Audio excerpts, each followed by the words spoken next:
I thought Christmas morning would be different this year. After 32 years of raising my son Michael as a single mother, I imagined we'd finally have that perfect holiday moment. You know, the kind you see in movies where families gather around the tree, sharing love and gratitude. Instead, I'm sitting here in my empty apartment staring at a piggy bank with $3 inside, wondering how everything went so wrong. Let me start from the beginning, because the story doesn't begin on Christmas morning. It begins 32 years ago when Michael was born and his father died in a car accident just 6 months later.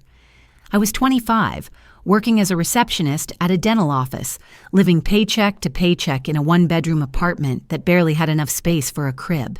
But Michael was my world. When he cried at night, I'd walk him around that tiny apartment, singing lullabies my own mother used to sing to me.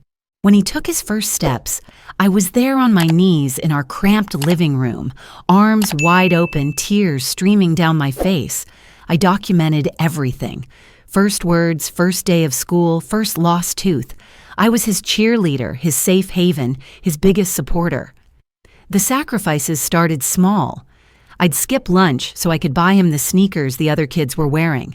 I'd work double shifts on weekends so he could go on school field trips.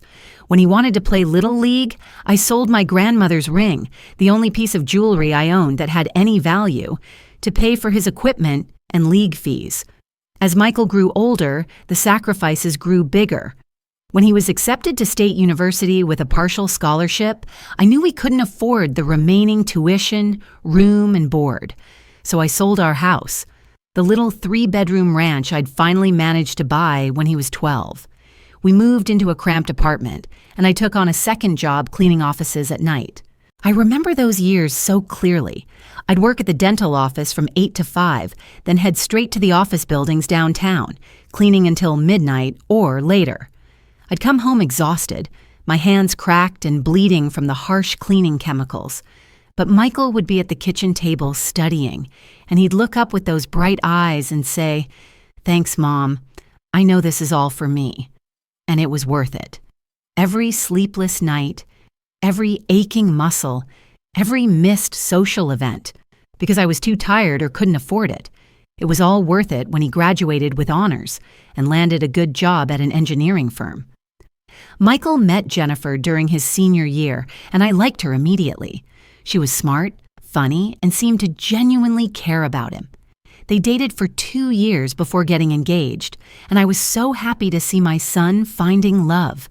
When they asked me to help plan the wedding, I dipped into my meager savings again, the fund I'd been building for my own retirement, to contribute what I could. Jennifer's mother, Patricia, was different. She lived in a sprawling house in the suburbs, drove a Mercedes, and never seemed to worry about money. At the wedding planning meetings, she'd casually mention spending thousands of dollars on flowers, like it was nothing, while I quietly calculated whether I could afford to skip groceries for a week to cover my portion of the catering.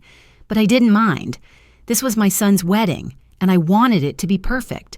I wanted Jennifer to feel welcomed into our family, even if our family was just Michael and me. After they married, Michael and Jennifer moved into a beautiful house about 20 miles away. I visited often in the first year, bringing home-cooked meals and helping Jennifer learn some of Michael's favorite recipes. She seemed grateful then, always thanking me and telling Michael how lucky he was to have such a devoted mother. But things changed when Patricia started spending more time with them.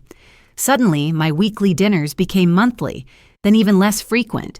When I'd call, Jennifer would answer and say they were busy, or that Patricia was visiting, or that they had plans. Michael would call me back later, apologizing, but explaining that married life was complicated, and I needed to understand that Jennifer's family was important too. I did understand. Of course I did. I wanted him to have the loving, extended family I'd never been able to give him as a single parent. If that meant I saw him less, well, that was just part of letting go, wasn't it? The signs were subtle at first. Michael would mention Patricia's advice about everything, what car to buy, what neighborhood to live in, what investments to make. When I'd offer my own thoughts, he'd smile politely and say, "Thanks, Mom, but Patricia really knows about these things." Patricia had been a bank manager before retiring early when her husband's business took off. Christmas plans became another negotiation. For years, Michael had spent Christmas morning with me, then gone to Jennifer's family for dinner. It was our tradition. Just the two of us opening presents in my little apartment, sharing coffee and the cinnamon rolls I'd make every Christmas Eve. Last Christmas, he called 2 weeks before the holiday. "Mom, we're going to do things a little differently this year. Patricia really wants us all to be together for Christmas morning, and it would mean a lot to Jennifer." My heart sank, but I forced my voice to stay cheerful. "Of course, honey. Family is important. You could join us," he added quickly. "Patricia said there's room for everyone." So I found myself that Christmas morning sitting in Patricia's immaculate living room, watching Michael and Jennifer exchange expensive gifts with Patricia and her husband, while I clutched the small wrapped present I'd brought for Michael, a photo album I'd made with pictures from his childhood. Patricia gave Jennifer diamond earrings. Michael gave Patricia a weekend at a luxury spa. My gift looked pathetically small under their enormous tree. But I told myself it was fine. I was just happy to be included. This year, I had hope again. Michael called 3 weeks ago and said, "Mom, we want you to come for Christmas morning again. Jennifer's really excited about it." I spent weeks planning. I used my Christmas bonus from the dental office, all $200 of it, to buy Michael a nice sweater and Jennifer a beautiful scarf I'd seen her admiring at the mall. I wasn't trying to compete with Patricia's expensive gifts, but I wanted to show them I cared. Christmas morning arrived gray and cold. I drove the 45 minutes to their house in my old Honda, the heater barely working, clutching my small bag of carefully wrapped presents. When I arrived, Patricia's Mercedes was already in the driveway, along with a car I didn't recognize. Jennifer answered the door in a beautiful red dress that probably cost more than my monthly rent. "Margaret, come in, we have such a surprise today." The living room was decorated like something from a magazine. A 12-foot tree covered in matching gold ornaments, garlands draped perfectly along the mantel, and presents stacked so high I could barely see around them. Patricia was sitting in the chair closest to the tree, wearing what looked like a cashmere sweater and pearls. She smiled at me with that polite smile I'd learned to recognize, the one that never quite reached her eyes. "Margaret, how lovely to see you," she said. "Doesn't everything look wonderful? Jennifer has such an eye for decoration." Michael came out of the kitchen carrying a tray of coffee and pastries. He hugged me briefly and said, "Merry Christmas, Mom. Go ahead and sit down. We're about to start opening presents." I found a spot on the couch and watched as the gift-giving began. Jennifer gave Patricia a silk scarf from Paris. Apparently they'd taken a trip to France last month that I hadn't heard about. Patricia gave Jennifer a tennis bracelet that sparkled even in the morning light. Then Michael stood up, grinning with excitement. "Okay, Patricia, this one's for you." He handed her an envelope. Patricia opened it carefully and her face transformed. She actually gasped. "Michael, you didn't." "What is it?" Jennifer asked, bouncing with anticipation. Patricia held up a set of car keys with a red bow attached. It's the keys to the BMW X5 in the driveway, the white one." The room erupted. Jennifer was squealing and hugging Michael. Patricia had tears in her eyes as she stood up to embrace my son. "Michael, this is too much. I can't accept this." "You can and you will," Michael said firmly. "You've been such an amazing mother-in-law, and you've helped us so much with the house, with everything. You deserve this." I sat there in stunned silence. A BMW X5. I didn't know much about luxury cars, but I knew enough to realize that had to cost at least $50,000 or $60,000. My son had just given his mother-in-law a car that cost more than I'd made in the past 3 years combined. "Margaret!" Jennifer called out, her voice bright with excitement.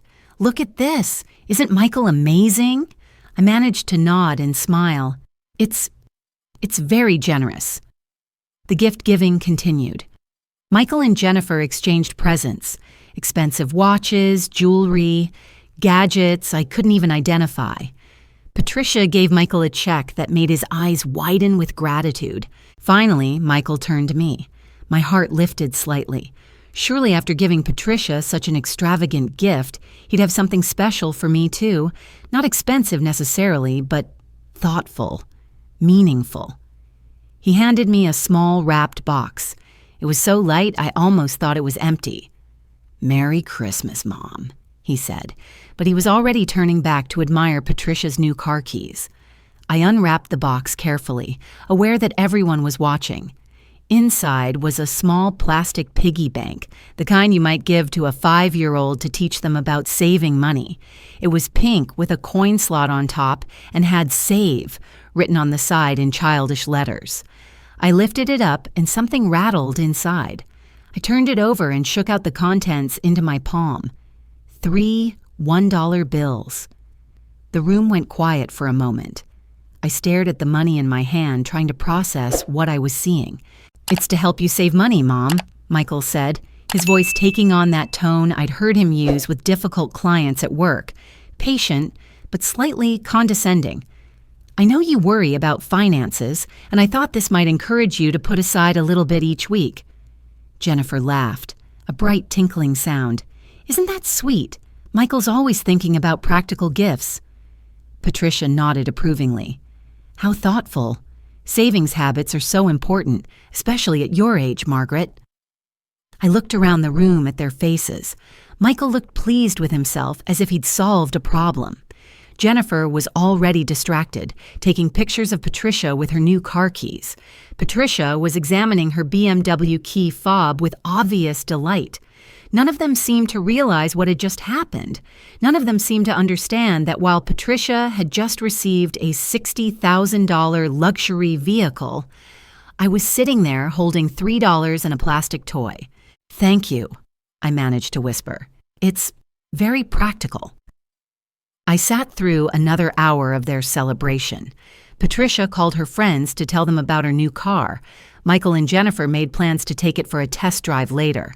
They laughed and took photos and discussed Patricia's upcoming spa weekend and their planned vacation to Cancun. I smiled and nodded and made appropriate responses when they addressed me directly. But inside, something was breaking. Not just my heart, something deeper. The part of me that had believed, despite everything, that my sacrifices mattered, that my love was valued, that I was more than just an obligation to be managed with dollar store gifts and patronizing smiles. When I finally said I needed to head home, Michael walked me to the door with the distracted air of someone fulfilling a social obligation. "Thanks for coming, Mom. It was great having you here." "Thank you for having me," I said quietly. "Hey, make sure you use that piggy bank, okay? Even small amounts add up over time." I nodded and walked to my car, clutching the piggy bank in my purse. As I drove away, I could see them through the window, gathered around Patricia's new BMW, all of them talking excitedly. I drove home in silence, the piggy bank sitting on my passenger seat, the $3 tucked back inside. When I got to my apartment, I set it on my kitchen table and stared at it for a long time. 32 years. 32 years of putting him first, of sacrificing my dreams, my comfort, my future for his happiness. I'd sold my house so he could go to college. I'd worked 2 jobs so he could have what he needed. I'd given up my retirement savings for his wedding, and his thank you to me was $3 and a toy pig. I went to my bedroom and pulled out my suitcase. I'm not sure when I made the decision. It wasn't conscious at first, but I found myself folding clothes, gathering my few valuable possessions, packing my entire life into 3 small bags. I left the Christmas presents he'd given me over the years on my dresser. I left the photo albums I'd so carefully maintained, documenting every moment of his childhood. I left the cards he'd made me in elementary school, the Mother's Day gifts, the school papers I'd saved. I took my important documents, my small savings account information, and the jewelry box that held my mother's wedding ring, the one thing I'd never sold, no matter how desperate things got. As I packed, I thought about the woman I used to be, before Michael, before the endless sacrifices, before I learned to make myself smaller and smaller to fit into the corners of other people's lives. I tried to remember what I'd wanted, what dreams I'd had before they all became about him. I'd wanted to travel. I'd wanted to learn to paint. I'd wanted to take college courses, maybe become a teacher. But there had never been time, never been money, never been room in my life for Margaret's dreams when Michael's needs were so much more important. The next morning, I loaded my car before dawn. I left my apartment key on the kitchen counter along with a note from my landlord explaining that I was breaking my lease. I'd lose my security deposit, but I had enough savings to cover a new place somewhere else. I drove to Michael's house one last time. Patricia's new BMW sat in the driveway, gleaming white with that red bow still attached to the antenna. I parked across the street and sat there for a few minutes, looking at the house where my son lived his successful life.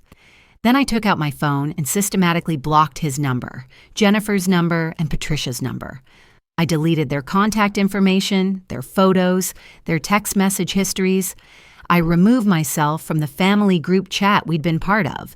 I drove away without looking back.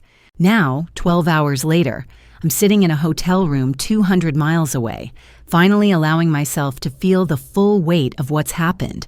The piggy bank sits on the nightstand next to me, still containing those $3.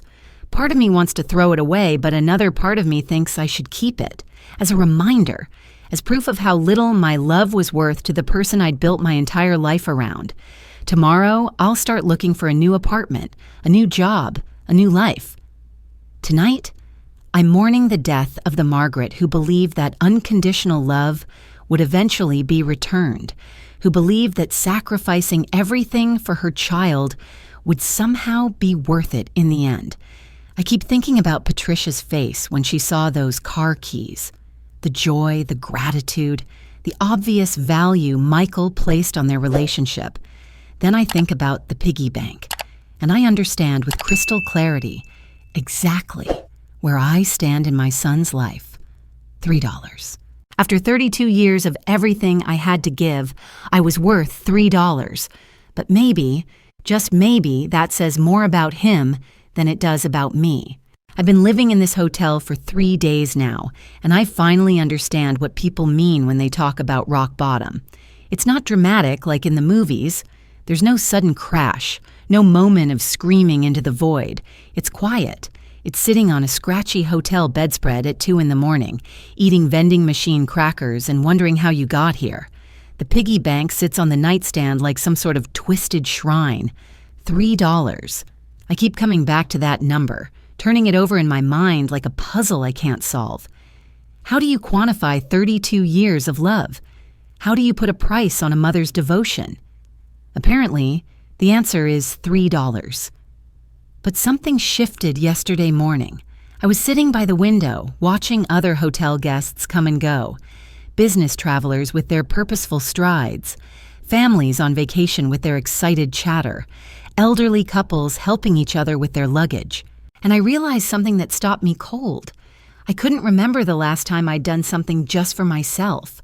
Not because Michael needed it, not because it would benefit him somehow, but purely for my own joy. When was the last time I'd read a book I chose, taken a bath without rushing, bought myself something pretty just because I liked it? The questions kept coming, and the answers were all the same. I couldn't remember.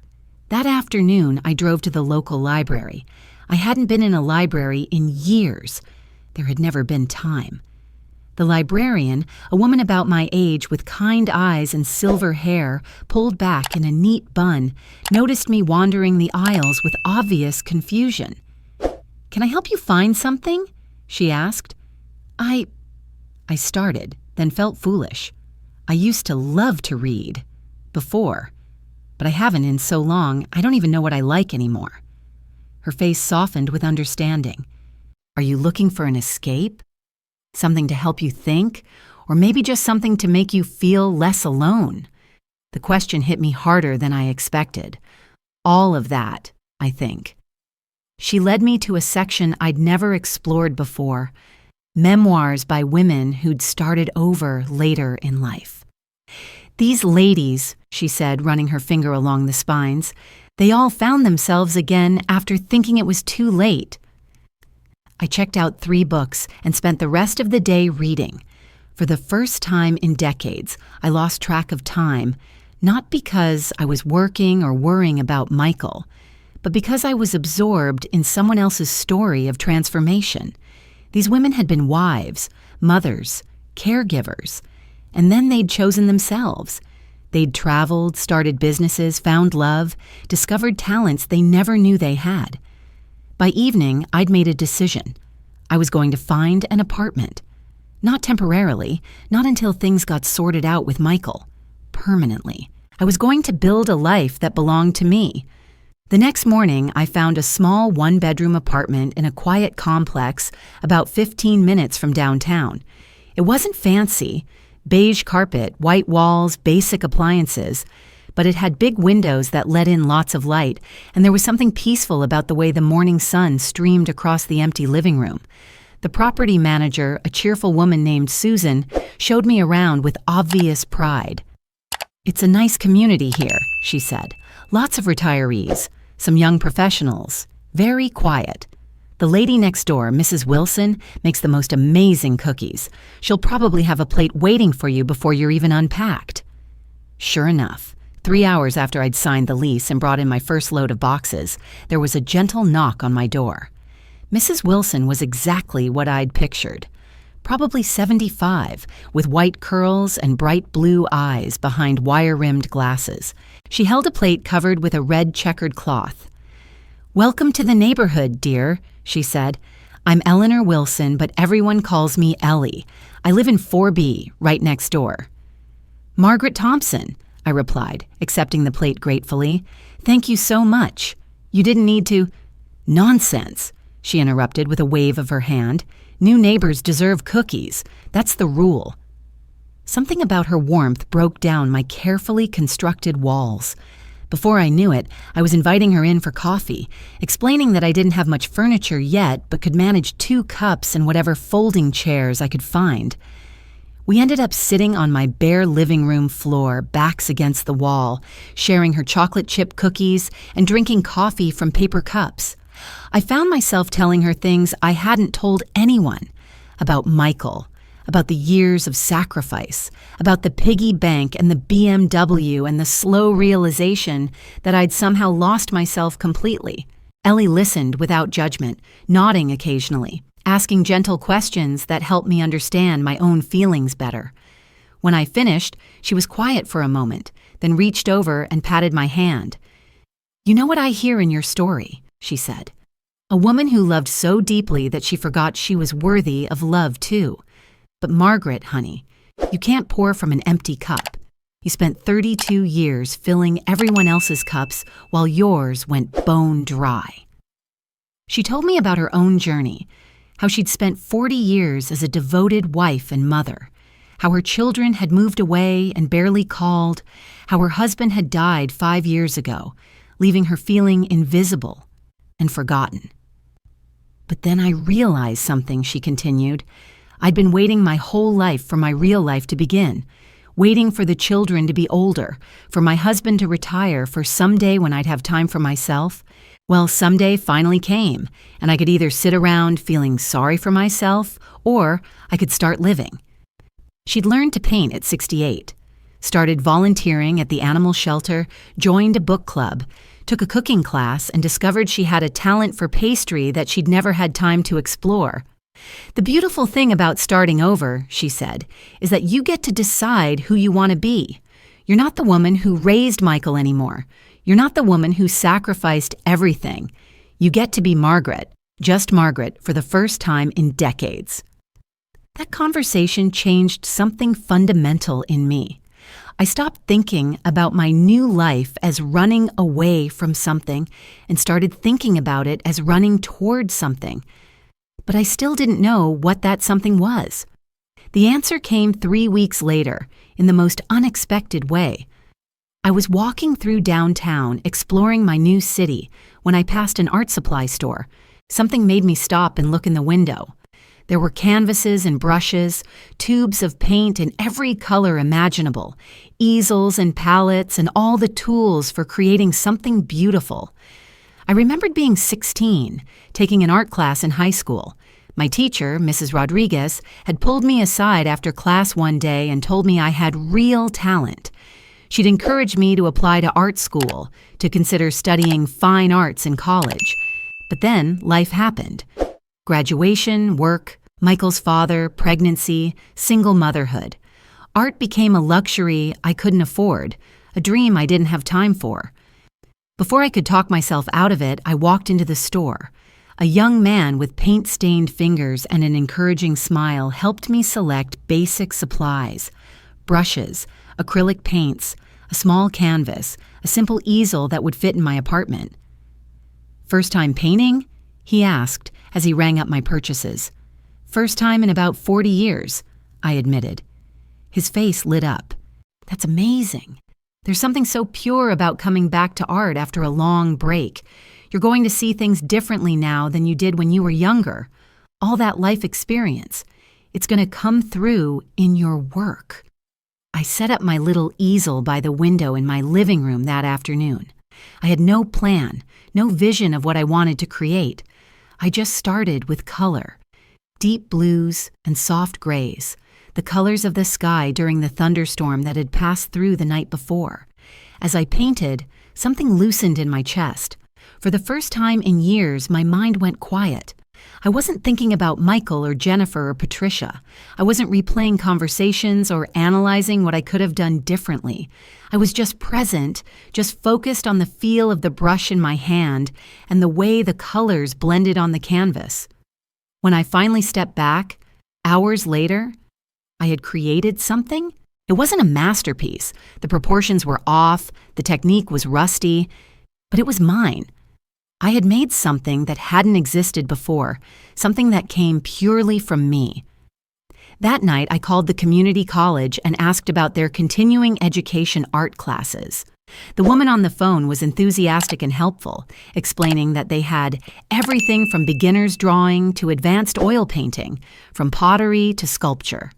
"We love having students who are returning to art later in life," she said. "They bring such passion and dedication. Plus, you have the advantage of knowing what you want to express. Younger students are still figuring that out." I enrolled in 3 classes: basic drawing, watercolor techniques, and art history. For the first time in decades, I was learning something new just because I wanted to. The weeks began to take on a rhythm. Mornings at my part-time job at a local bookstore, a position I'd found that felt more like pleasure than work, surrounded by stories and helping people find books they'd love. Afternoons painting or reading or exploring my new city. Evenings often spent with Ellie, who had become not just a neighbor, but a true friend. I started attending the book club at the library. I joined a painting group that met in the park on Saturday mornings. I volunteered at the local food bank, remembering how many times I'd relied on their services during Michael's childhood and wanting to give back. Slowly, I began to remember who Margaret was when she wasn't defined by her relationship to someone else. I discovered I was funnier than I'd realized. The women in my book club laughed at my observations about the novels we read. I learned I was braver than I'd thought. I painted scenes that revealed emotions I'd kept hidden for years. I found I was more social than I'd imagined. When I wasn't exhausted from working multiple jobs and constant worry, I actually enjoyed meeting new people. But there were hard days too. Days when I missed Michael so acutely, it felt like physical pain. Days when I questioned whether I'd made the right choice, whether I should have tried harder to fix things, whether walking away made me a bad mother. On one particularly difficult evening, about 2 months after I'd moved, Ellie found me sitting on my tiny balcony, crying over a photo I'd found in one of my boxes. Michael as a toddler, grinning at the camera with chocolate cake smeared all over his face. "The hardest part about loving someone who doesn't love you back," she said quietly, settling into the chair beside me, "is learning to forgive yourself for loving them anyway." We sat in comfortable silence as the sun set, and I realized she was right. I'd been carrying guilt along with my grief. Guilt for leaving, guilt for not being enough, guilt for feeling angry at Michael when I'd raised him to believe my love was unconditional. Love doesn't mean accepting mistreatment, Ellie continued, and walking away from someone who doesn't value you isn't giving up on love. It's finally loving yourself enough to demand better. That night, I made a decision that surprised even me. I was going to create something special, not for Michael, not to win him back or make a point, but for myself. A way to mark this transformation, to acknowledge both what I'd lost and what I'd found. I spent the next month working on a painting unlike anything I'd ever attempted. It was a self-portrait, but not in the traditional sense. Instead of my face, I painted my hands. The hands that had changed diapers and packed lunches and worked 2 jobs and sold everything I owned for love. But in the painting, these hands weren't tired or empty. They were creating something beautiful, holding a paintbrush, bringing color to a blank canvas. Around the edges of the canvas, I painted small scenes from my new life. The book club, the park where I painted on Saturday mornings, Ellie's kitchen where we shared countless cups of coffee, the apartment where I'd learned to live alone without being lonely. When it was finished, I knew what I needed to do with it. Christmas was approaching again, almost a full year since that devastating morning with the piggy bank. I'd been dreading it, but now I realized it was the perfect time to close this chapter definitively. I took a photo of my painting and had it printed on high-quality paper. Then I went through my boxes until I found what I was looking for, the photo albums I'd brought with me but never looked at. Albums full of Michael's childhood, our holidays together, all the memories I'd preserved so carefully. I spent an entire day going through them, selecting photos that told the story of our life together. Michael taking his first steps toward my outstretched arms. Michael on his first day of school, backpack almost bigger than he was. Michael at his high school graduation, arm around my shoulders, both of us beaming. Michael at his wedding, dancing with me during the mother-son dance. I arranged these photos in a new album, not chronologically, but thematically. First section, the early years, when it was just the 2 of us against the world. Second section, his childhood adventures, all the ways I'd supported his dreams. Third section, his achievements, every milestone we'd celebrated together. Final section, his wedding and early married life, the moment when our story as a family of 2 officially ended. On the last page, I placed the photo of my painting alongside a recent picture Ellie had taken of me at our Saturday morning painting group. In the new photo, I was laughing, paint smudged on my cheek, surrounded by my new friends. I looked happy. I looked like myself. Below the photos, I wrote a letter. Not long, not dramatic, just honest. Michael, this album contains the story of us, the 32 years when my life was dedicated to yours. Every photo represents a choice I made to put your happiness above my own, and I don't regret those choices. You were worth every sacrifice. The painting and the recent photo represent what comes next, the story of me. For the first time in decades, I'm living for myself, and I've discovered that I'm pretty wonderful company. I'm not angry anymore. I'm not hurt. I'm just finished being the woman who gives everything and asks for nothing in return. You have a good life, a wife who loves you, and a mother-in-law who clearly means a great deal to you. I hope you're all very happy together.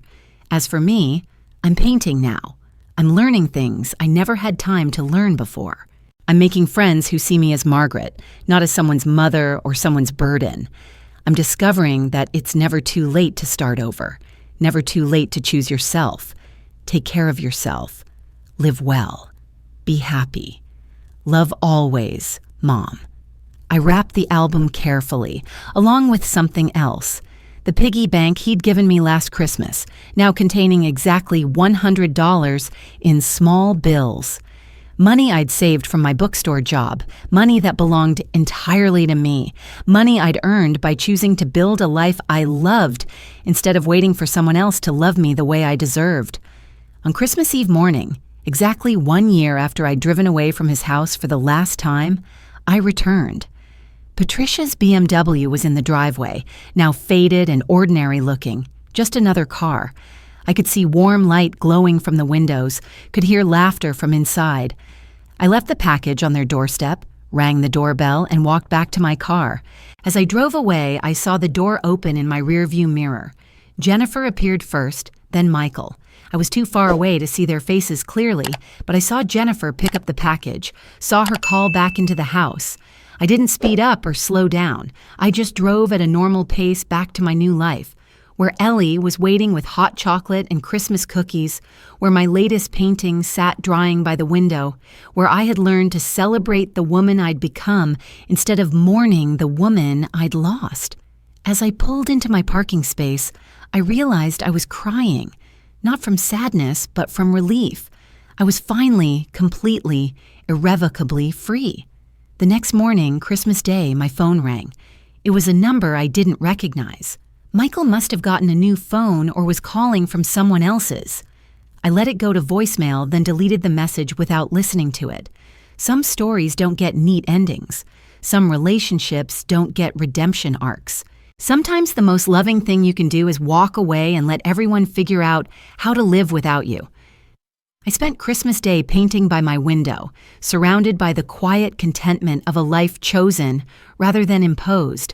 And for the first time in 32 years, I was exactly where I wanted to be.